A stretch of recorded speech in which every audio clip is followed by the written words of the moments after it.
4.4 kilometres in length. It's tight, it's compact, it's very technical, just under 3 miles, 13 corners, 8 right, 5 of them left, a short straight of just over 600 metres. The bike doesn't even get up into top gear as they approach the famous flying saucer. All-time lap record still going the way of Pecco Bagnaia, the world champion, with work to do in the Tissot Sprint, starting in the middle of the second row in 5th place. Sector 1, a slight rise up in the braking zone for the first corner. Tricky downhill braking into turn 2. And the track really opens up coming through turn 5, the Cito Ponds corner. Hard braking, then into the Dani Pedrosa turn 6, then into the magnificent stadium section. Well, that's already packed to the rafters ahead of this 12-lap Tissot Sprint here at the Circuito de Jerez Angel Nieto.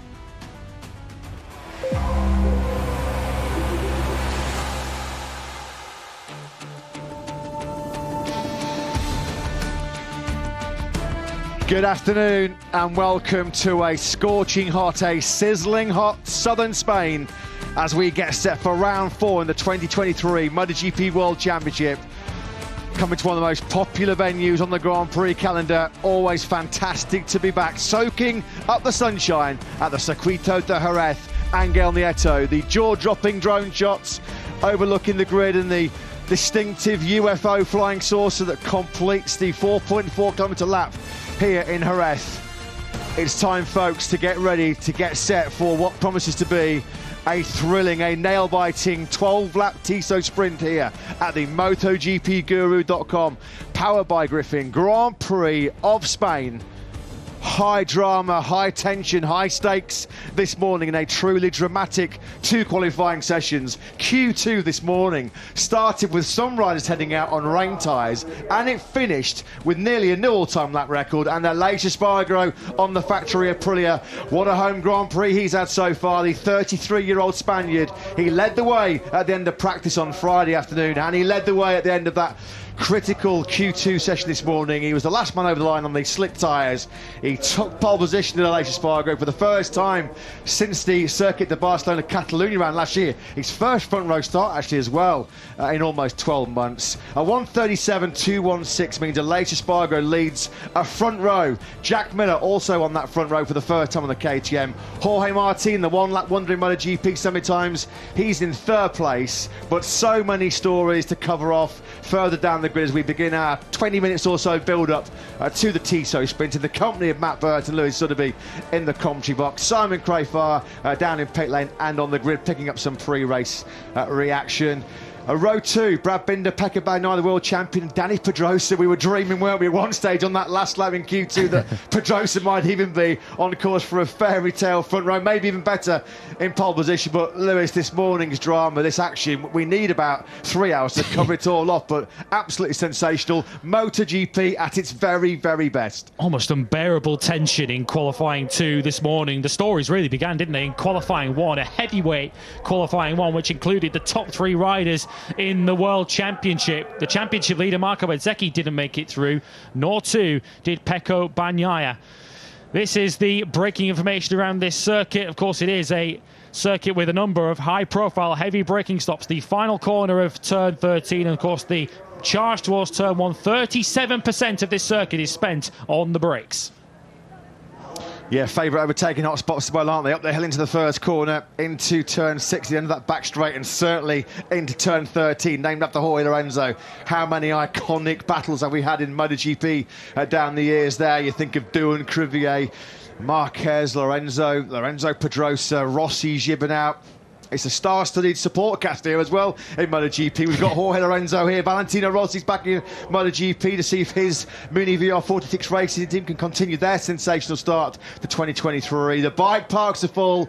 The grandstands on the hillsides have been filling up nicely throughout the day. Hard to believe that we had the rainfall, wasn't it, just a few hours ago, about 3 hours ago at the conclusion of Q2. But what a morning, what a day it's been so far for the owner of this motorcycle, Aleix Espargaro. High drama in that 30-minute free practice session. and believe it or not, yes, we are telling the truth, he had to swerve to avoid a stray cat on the track when he was in sixth gear at about 300 kilometers an hour this morning. Then he had a big crash as well on his very next lap at turn number 11, picked himself up, and with just one bike at his disposal in that tense and dramatic Q2 session, he was able to find himself on pole position. Great stuff from Aleix Espargaro, and it will be a special feeling. It always is.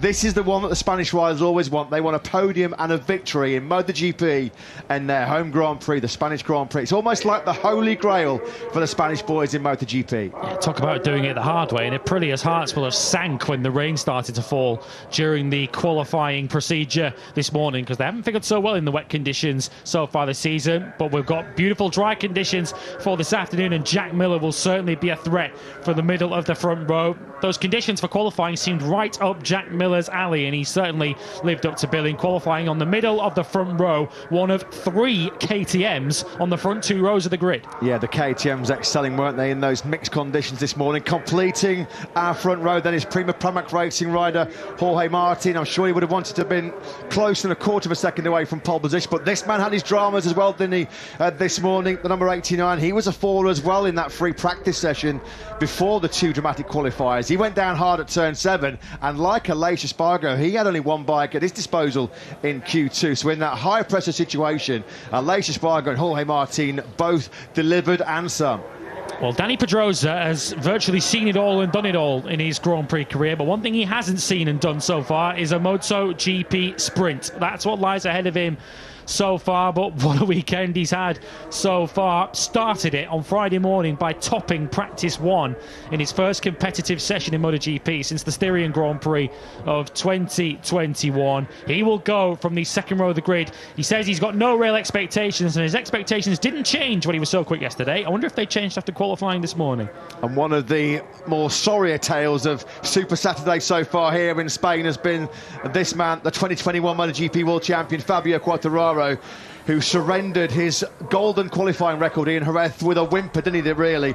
Before this morning's Q2, never had he started lower than second in 5 previous MotoGP starts, but he finds himself way down in 16th place, his worst ever qualifying in the MotoGP World Championship. Another sorry and unfortunate tale of Saturday as well. And Enea Bastianini, this was no great surprise. He spoke to the media last night after a few painful laps in the 2 practice sessions yesterday. The right shoulder blade still nowhere near fully recovered, and certainly nowhere near ready for the physical demands of wrestling a MotoGP bike around this 4.4 kilometre Jerez circuit. He did 5 laps in this morning's free practice session and then called it a day. We hope that Enea Bastianini, with a bit more rest and recuperation, is back on that Ducati in Le Mans, the French Grand Prix, the 1000th Grand Prix in history in 2 weeks' time. But again, another big loss with the beast absent here in Jerez. What it ultimately came down to was whether he could compete and score points, and once he quickly arrived at the conclusion that he couldn't, he decided that the risk wasn't really worth the lack of reward. Pecco Bagnaia, unusually having to go through qualifying 1 this morning, not looked his serene and dominant self so far this weekend, really lacking front confidence on that GP23 Ducati. The bike not turning anywhere near as well as he'd want it to through those high-speed corners of sectors 3 and 4. Bagnaia still very much a contender from the second row, but by no means a favourite. He has been the sprint sensation though so far in 2023, hasn't he? The 26-year-old Italian, the winner of the historic inaugural first Tissot sprint in Portimao, and then he was the dominant winner last time out in what was a rather timid affair, you have to say, by normal sprint standards so far this year at the Circuit of the Americas in Austin, Texas. So 2 wins out of 3 on Super Saturday so far for Pecco Bagnaia, but as Lewis just mentioned, he has not had it all his own way so far here this weekend. The man who was on pole here last year and who fended off that race-long challenge from Fabio Quartararo to win the main Grand Prix. That is a sight that we all love to see. Is there a sight better in the MotoGP World Championship than the bike parks absolutely packed, not a spare inch in the bike parks or the car parks? Grandstands filling up nicely as the Spanish fans get to savour their first experience of what should be a pretty mouth-watering Tissot sprint coming up in about 15 minutes' time. Let's take a look at the tyre allocation for this weekend. you would expect, on the basis of what we've seen normally in sprints, that riders would go for the softer rear tyre, but it's not as simple as that coming into this weekend. Aleix Espargaro has said even if the sprint was 5 laps, he wouldn't be running that softer allocation. Asymmetric with the harder compound on the right-hand side. Of course, this is a clockwise circuit. Stark contrast to what we saw in Austin, Texas 2 weeks ago, and we're expecting fast and frenetic action. As Matt said, it was a rather more sedate affair in Austin. I don't get the feeling, with the circuit as it is, and of course the field so close throughout practice and qualifying earlier on today, I don't get the feeling that anyone is going to be able to make a decisive break in this upcoming sprint. No, really looking forward to this one. Really excited about the prospect of this 12-lapper coming up very, very shortly. Loving those helicopter shots of Jerez. The 37th successive year that Jerez has featured on the World Championship calendar. Only Aston's had a longer consecutive sequence of successive races. Now then, Ducati's hopes, or certainly factory Ducati hopes, pinned on the shoulders of Pecco Bagnaia, with Enea Bastianini sadly withdrawing from the remainder of this weekend. What can the world champion do then from 5th place? He's already won 2 sprints so far this year. Let's get some pre-race thoughts from Ducati boss Davide Tardozzi. He was with Simon down the very hot grid. Good afternoon, guys. Good afternoon. Davide, Pecco's impressed me again, how he fights back after a difficult Friday and manages it well on Saturday. Did you find the setting to make him happy in the race? Yeah, in the sprint at least. Yeah, it seems that we recover a lot of problems from yesterday, but he's not 100% happy, but very close. I think that we need a good start to stay with the top guys. It will be compulsory to have a good start, because I guess that the first 2 laps will be really crazy. Davide, you will always watch very closely. Can you give us your insights, who you expect to be there? Yeah. If we will have a good start, I think that Pecco can fight with the top guys, while I think that surviving on the top 5 in the first 2 laps will be the key point. Thank you. Thanks, Simon. Thanks to Davide Tardozzi. Yeah, he expects the first laps to be completely crazy as the riders. It's going to be interesting, isn't that climb up into the first corner, jostling for position. We've seen a bit of drama there down the years in the past. Now then, this is a very, very rare sight indeed, not just in Jerez, but in MotoGP in general. Fabio Quartararo has not started the Grand Prix this far down the grid since he was 18th at the Sachsenring 5 years ago in his final year in the Moto2 World Championship. 16th on the grid. Great shot, that is, loving that. The past and current crop of talent from Italy. Great scenes there as Valentino Rossi talks to who is now still our MotoGP World Champions leader, Marco Bezzecchi. What a start. Rossi must be pinching himself, Lewis, with the start the Mini VR46 race team have managed this year. Let's just not forget, they are just 3 races into their 2nd season in MotoGP, yet they're dominating the team championship with 5 podiums already for Bezzecchi and Luca Marini. And good to see the boss back in town. Absolutely brilliant to see Valentino Rossi. I think enough time has passed and enough water has passed under the bridge for him to get a good reception, a better reception than he got when he won here back in 2005. But Valentino Rossi will have higher hopes, I think, for Luca Marini than for Marco Bezzecchi, both of them starting 9th backwards on the grid for this upcoming Tissot sprint. It's been an amazing Saturday so far for this man, Aleix Espargaro, on pole position for just the 5th time in the Premier class. Let's get some pre-race thoughts. Also about the prospects of Maverick Vinales and Miguel Oliveira, who've had good race pace, with their team manager Paolo Bonora with Simon. Yes, Paolo, watching from the outside this year, whenever it's really hot like this, your machine performs really well. And this morning, Aleix proved how hungry he is. Plus Maverick and also Miguel. Tell us your thoughts, please. Yeah, this today was is very hot, so we are very, very lucky about it.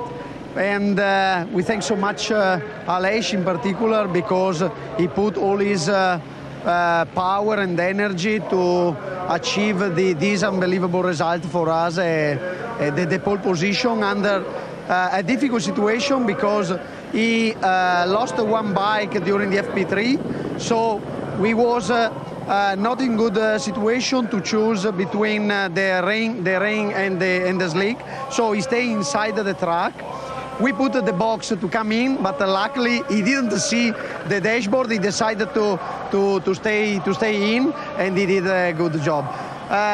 We we think that also Maverick has a good pace, but we unluckily is only in 10th position. We hope for the race. Best of luck. Thanks so much. Thanks to Paolo Bonora, thanks to Simon Crafar. What a message that is. A message that we echo throughout the MotoGP community. Get well soon, Marc. He was desperately hoping to return from that right-hand injury suffered in Portimao last month in his home Grand Prix. He loves Jerez. He loves the atmosphere, the special atmosphere created by the crowd here. But sadly, Lewis ruled out less than 72 hours before free practice started on Friday. Again, the doctor saying too risky for him to participate. Yeah, he dearly hoped and expected to be here for the Spanish Grand Prix. Of course, a circuit where he's got so many good memories. Valentino Rossi now imparting some words of wisdom to his younger brother Luca Marini, who goes from the third row on the grid. But Marc Marquez was essentially told in no uncertain terms by 3 separate teams of doctors, his own team in Madrid, the Mayo Clinic and the Red Bull APC Centre, and they said to him, if you take part in this Grand Prix, you are risking your career. Any potential further injuries could put your entire career at risk. So Marc heeded their warning. He certainly did, yeah. We'll hope that Marc Marquez is back in action at the French Grand Prix. Le Mans, it's been a great day so far for KTM. Jack Miller on the front row for the first time on the RC16. Brad Binder and Dani Pedrosa also inside the top 6. Let's get some thoughts pre-sprint from their motorsport director. Pit bio with Simon. Pit, there's 1 Aprilia, 2 Ducatis and 3 KTMs on the front 2 rows, which is so coveted, the good start position. And I'm starting to think it's not going to be too long till we see, in the future, until we see 2 KTMs on the podium. What do you think of your progress? Well, man, I'm a happy man today, because there is so much work into the project from the home base, the factory, and the whole team, and the riders who gave us their trust. I feel responsible for the riders, so I want to give them a good machine they can enjoy riding, and we are not always looking for better lap times. So, and we said it, this was the weak part of our project, not to be there in qualifying. So finally we are there. And Dani did a great job, and I mean, he's supporting us from day number 1 to get this package ready. But it's not so easy. We are talking about MotoGP, the hardest class on 2 wheels on the earth, and but we are getting there, and I enjoy it a lot. And for sure we're gonna have more setbacks, but we keep on fighting until we are up there regularly. You cannot get rid of us, this I can promise you. Thank you, Pit. Thanks. Yeah, great morning so far then, a great day so far for KTM. That is, of course, covering off the new sprint format, half race distance, 12 laps, same grid as tomorrow's full GP race. Points from 1st to 9th, 12th for the race win, so I guess you could work it out. The maths are pretty simple. If Pecco Bagnaia wins and Marco Bezzecchi's outside the top 9, going into tomorrow's 25-lap Grand Prix of Spain, Pecco Bagnaia would seize back the World Championship lead, but there's a lot of water to go under the bridge here in that short 12-lap sprint. I just love this, absolutely love this new feature we're bringing to you this year. The new drone cam overhead, bringing you some unique and exclusive live pictures as we get the build-up to this Spring Grand Prix. Maverick Vinales, Lewis, how many eyes are going to be fixated on him at the start of this race? Yeah, the 2 starts went badly wrong for him in Austin, Texas. Was able to come through in the end to finish the sprint in 10th and 4th in the race on the Sunday, but he was practically last at the end of the first lap in both of them, and that's a lovely sight as Valentino Rossi wishes his long-time rival Dani Pedrosa the very best. I bet Valentino Rossi would have loved to have taken part in a Tissot sprint. What a fantastic shot that was, absolutely awesome. It's been a woeful weekend so far for the factory Yamahas. Fabio Quartararo way down in 16th place, a couple of spots behind his teammate Frankie Morbidelli. Let's get some pre-sprint thoughts from their team manager Maio Meregali. Yes, Maio, in the early races I understood, there was some difficult times on those difficult tracks, but Jerez, I didn't see it coming. Can you tell us what's happening? Actually, we came here with a different aim, and we did not expect to struggle. And but as I think, as you noted, we had the problem as recently happened in quali, because the pace that Fabio had, also Franco, was not bad. This morning he could ride in 37.3 with a used tire, but then when we went to the time attack, we only improved 0.3. And for sure now it's where we are more focused. We need to improve the quali, because starting from the 5th or 6th row, especially with the new format, it's very complicated. Best of luck this afternoon. Thank you, mate. Yeah, thanks, Simon. Thanks to Marc. A problem, of course, as well, which we have to factor in. It's a problem that Fabio Quartararo's had handicapping many times well in Grand Prix. When he starts mid-pack or lower, and in really hot conditions like we have right now, cloudless skies here in Jerez, front tyre pressure is going to be a critical factor as well. So what can Quartararo salvage from 16th on the grid? Well, any points from the sprint would be a major result, wouldn't they, for Fabio Quartararo? As Matt outlined, only the top 9 will take points out of this Tissot sprint, so Fabio Quartararo has got an awful lot of work to do if he's to achieve that. But we've seen sprints already won this season from 15th on the grid, so don't rule anything out in the upcoming Tissot sprint. And Marco Bezzecchi carries the World Championship lead into this sprint here this afternoon. It starts from 13th, one of the victims of a heavyweight qualifying one. Expect him to go forward from that. Pecco Bagnaia, as I mentioned, has been the star of the sprint so far in 2023. 28 of his 53 points collected so far have come on Saturday afternoons. There is Fabio Quartararo then. The Quartararo conundrum, certainly in qualifying at the moment. Time attack mode, his form has completely deserted him, hasn't it? 11th on the grid in Portimao, 10th in Argentina, 7th on the grid in Texas, but a lowly 16th. I'm told that it's the first time ever since the new qualifying format for Q1 and Q2 was introduced in 2013 that we've never had a Yamaha take part in Q2.